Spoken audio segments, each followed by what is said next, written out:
अनुग्रह हो प्रभु का।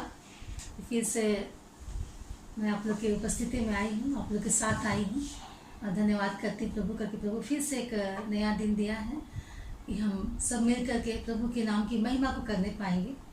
आज हम देखते हैं कि पवित्रता क्या होती है। पवित्रता मसीह विश्वासी लोग के लिए बहुत ज़रूरी है। जो मसीही विश्वास के लिए पवित्रता का होना बहुत आवश्यक है। बाइबल में परमेश्वर की पवित्रता का उल्लेख बार बार किया गया है। यह परमेश्वर की महत्वपूर्ण विशेषता है।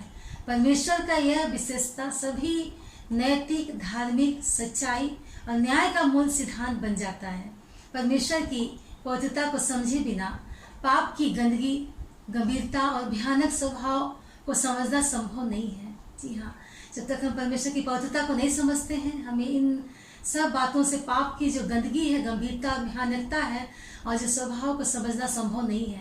पवित्रता का यह पहलू संपूर्ण बौद्ध शास्त्र में है, जैसे व्यवस्था विवरण, वचनकर्ताओं की पुस्तकें, भजन संहिता, प्रभु यीशु मसीह की शिक्षा और प्रेरितों की शिक्षा। यह एक मसीही विश्वासी के लिए सबसे महत्वपूर्ण है।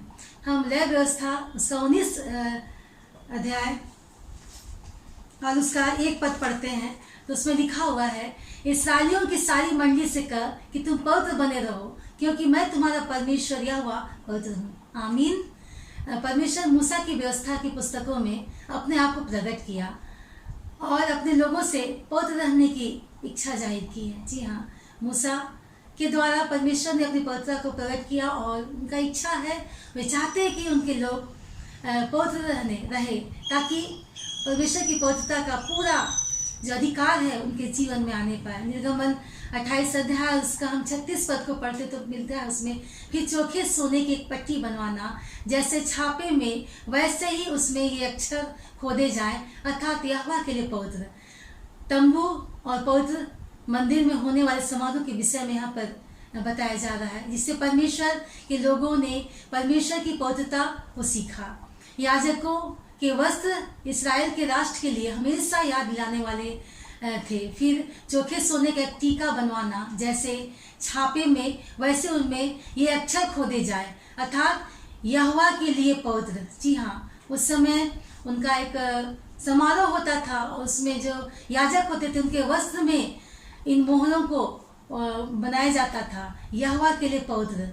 हमें हेजक्कल की पुस्तक उसका 36 अध्याय 23 पद हम पढ़ते तो उसमें मिलता है, मैं अपने बड़े नाम को पवित्र ठहराऊंगा जो जातियों में अपवित्र ठहराया गया और तुमने उनके बीच अपवित्र किया, और जब मैं उनकी दृष्टि में तुम्हारे बीच पवित्र ठहरूंगा तब ये जातियां जान लेगी कि मैं यहोवा हूँ।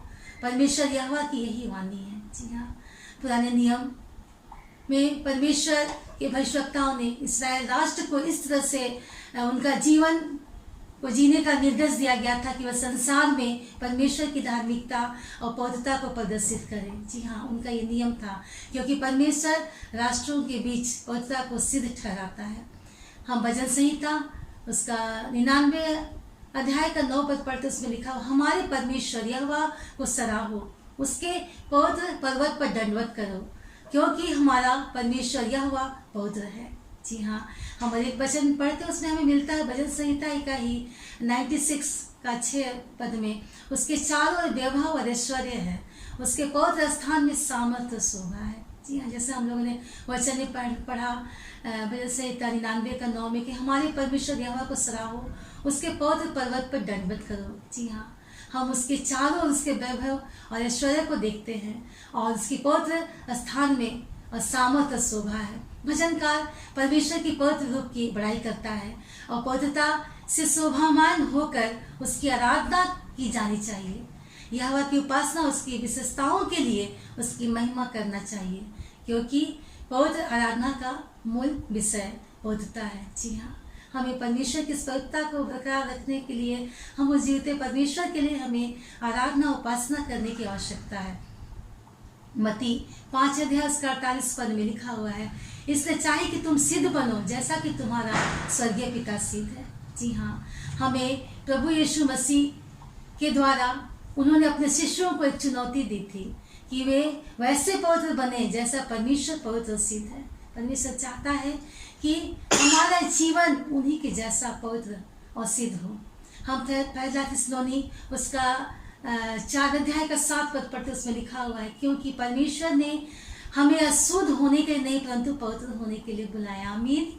अद्भुत वचन है कि परमेश्वर ने हमें इसलिए बुलाया, इसलिए चुना हमें कि वो चाहता है कि हम अशुद्ध नहीं परंतु पवित्र हो जाए। जी हाँ। और एक वचन हम देखते हैं 2 कुरिन्थी उसका 7 अध्याय का 1 पद में लिखता है, अतः हे प्रियो, आपकी ये प्रतिज्ञा हमें मिली है, तो आओ हम अपने आप को शरीर और आत्मा की सब मलिनता से शुद्ध करें और परमेश्वर का भय रखते हुए पवित्रता को सिद्ध करें। जी हाँ, पौलुस इसमें हमें दिखाता है, हमें कहना चाहता है कि मसीही बुलाहट खुद पवित्रता के लिए है और शिष्यों के इस उद्देश्य को प्राप्त करने की खोज में लगे रहने की आवश्यकता है। जी हाँ, हमें परमेश्वर की इस बुलाहट को हमें सुनना है, उसकी पवित्रता को सिद्ध करने के लिए हमको अपने आप को पवित्र बनाना है। जी हाँ, हमें अशुद्धता से पवित्रता की ओर बढ़ना है।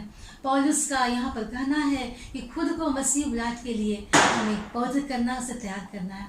हम पहला पत्रस उसका 1 अध्याय का 16 पद पढ़ते, उसमें लिखा हुआ है, क्योंकि लिखा है कि पवित्र बनो क्योंकि मैं पवित्र हूँ। जी हाँ, लिखा है, परमेश्वर का वचन हमें बताता है कि पवित्र बनो क्योंकि मैं पवित्र हूँ। पतरस भी परमेश्वर को पवित्र घोषित करता है, जो अपने लोगों से पवित्र जीवन जीने की आशा करता है। इसलिए आज पवित्रता हमारे जीवन के एक आदर्श का मूल स्रोत होना चाहिए। जी हाँ, हम प्रभु के इस अद्भुत वचन को हम जाने पाए कि प्रभु हमें क्या चाहता है कि हम अशुद्ध नहीं पर पवित्र बने।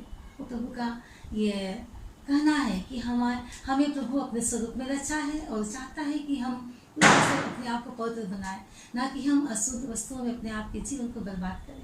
धन्यवाद करते प्रभु जी कि तुमने अद्भुत वचन दिया है कि जितने लोग प्रभु आज इस वचन को देखते हैं, जी हाँ प्रियो, जितने लोग आप लोग मेरे साथ जुड़े हैं और इस अद्भुत वचन को देख रहे हैं जो प्रभु हमसे कहता है कि पवित्र बनो क्योंकि मैं पवित्र हूँ। जी हाँ, इस अद्भुत वचन के साथ आज हम अपने जीवन को हम प्रभु की ओर लगाने पाए।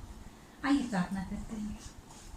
धन्यवाद करते हैं पिता परमेश्वर के अद्भुत वचन के लिए। प्रभु जी की तेरा वचन कहता है कि तुम पवित्र बनो क्योंकि मैं पवित्र हूँ। हाँ प्रभु जी, तूने अपने स्वरूप पे बनाया प्रभु जी, और तू चाहता है कि हमारे अंदर की हर अशुद्धता सब कुछ समाप्त होकर के हम पवित्र बन जाए। जितने लोग प्रभु जी आज इस वीडियो को देखते हैं प्रभु जी, देख रहे हैं पिता परमेश्वर लाइव प्रसारण को प्रभु जी, उनके जीवन से तो बातचीत कर प्रभु जी और तेरे पवित्रता को समझने में सामर्थ्य दे प्रभु जी। हाँ पिता परमेश्वर, संसार की कोई भी बातें प्रभु जी हमें अशुद्धता की ओर ले जाती है प्रभु जी, पर तेरा सामर्थ्य वचन प्रभु जी हमें तेरे में पवित्रता को महसूस करने के लिए प्रभु जी तेरी ओर मोड़ते पिता परमेश्वर, क्योंकि तेरा वचन करता है कि तुम पवित्र बनो क्योंकि मैं पवित्र हूँ। वो धन्यवाद करते पिता परमेश्वर, जितने लोग प्रभु जी देखते हैं सबके जीवन में तेरी महिमा होने पाए। उनको अनुग्रह कर, दया कर, उनके हरेक जरूरतों को प्रभु जी तो उनकी आवश्यकता के मुताबिक प्रभु जी ने पूरा कर पिता परमेश्वर, ताकि प्रभु जी संसार के किसी भी बातों में प्रभु जी फंसने ना पाए, प्रभु जी अपने आप को अशुद्ध ना करने पाए पिता परमेश्वर, पर तेरे साथ साथ प्रभु जी तेरे लिए अपने जीवन को समर्पित करने पाए। धन्यवाद करते प्रभु जी, जबकि पिता परमेश्वर पूरे भारतवर्ष में प्रभु जी इस समय प्रभु जी वो महामारी बुरी तरह से प्रभु जी फैला हुआ है और सारे लोग प्रभु जी परेशान है पिता। पर प्रभु जी हमें परेशान होने की आवश्यकता नहीं है प्रभु जी, क्योंकि तुम हमारे संग संग है पिता परमेश्वर। धन्यवाद करते प्रभु जी, इस रात्रि के समय को तेरे हाथों में सौंपते प्रभु जी, तू अपने दूतों का बाड़ा बांधना और तेरी महिमा कल के दिन फिर से हम नए रूप से करने पाए। धन्यवाद करते प्रभु जी कि तूने हमारी प्रार्थना को सुना है। धन्यवाद के साथ तेरी प्रार्थना को नाम से आमीन।